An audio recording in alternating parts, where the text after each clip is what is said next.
within 24 hours of declaring that the 23rd of June was going to be Independence Day. If we vote leave and take back control, I believe that this Thursday can be our country's Independence Day.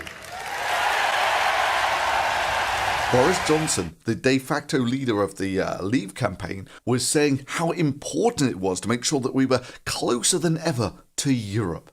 In voting to leave the EU, it is vital to stress that there is now no need for haste, and indeed, as the Prime Minister has just said, nothing will change over the short term.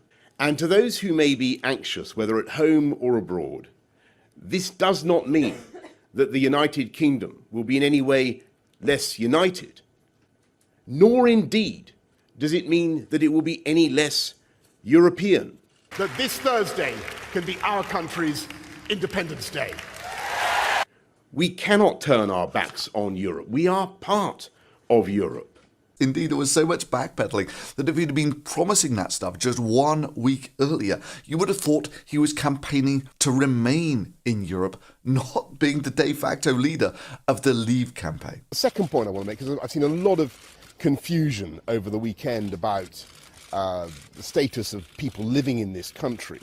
It's absolutely clear that people from other European countries who are living here have their rights protected.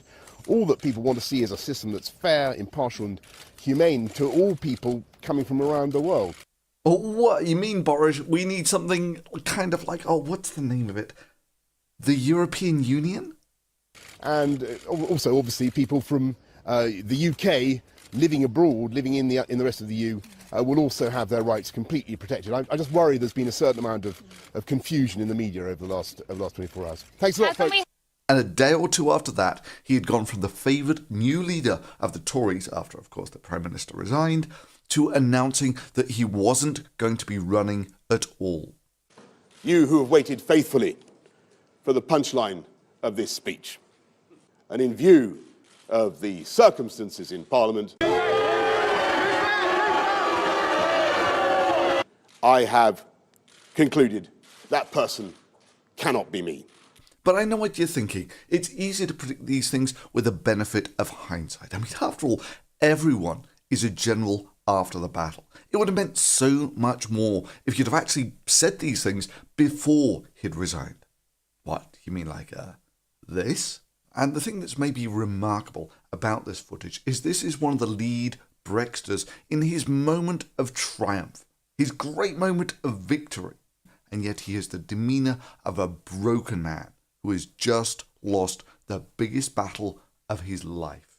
You just had a load of confused Brexiters looking at each other with that gaunt expression of, dear God, we are so screwed. They were just empty promises. We never expected to win.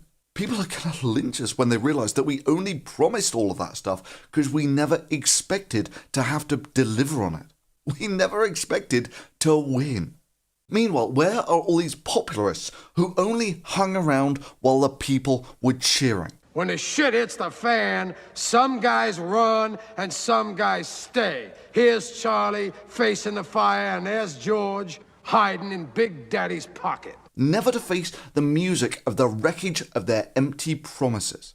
Well, when your esteemed leaders are the very first to desert the sinking ship, that should tell you something about the quality of their arguments or their belief in them. Not that any of these people are going to suffer. They're all mind-blowingly rich anyway. You know, people like Boris Johnson, member of the Bullingdon Club, you know, where their initiation rites included things like burning a £50 note, that's like $50 or something, in front of a homeless person. And that, my friends, is called integrity. That's called courage. Now that's the stuff leaders should be made of. It just makes you wonder if this whole Brexit thing was just some lark by the Bullingdon Club to play with the little people.